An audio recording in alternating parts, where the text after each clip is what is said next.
You ask Tiger to calculate. This deals with finding the midpoint between 2 points.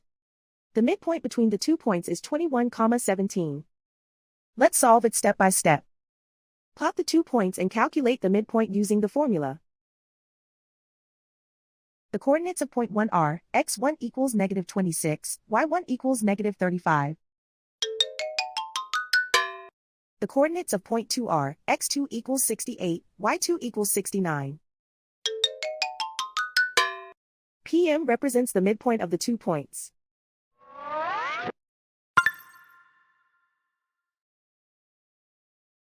Use the x values in the midpoint formula to find the midpoints x. x1 equals -26. x2 equals 68.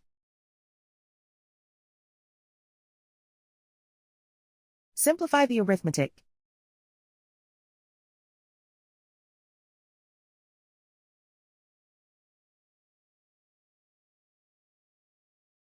Use the y values in the midpoint formula to find the midpoints y. y1 equals -35.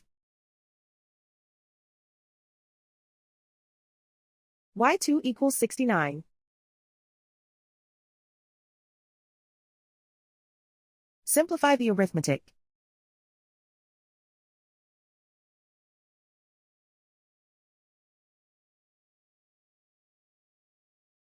And so, the midpoint is 21,17.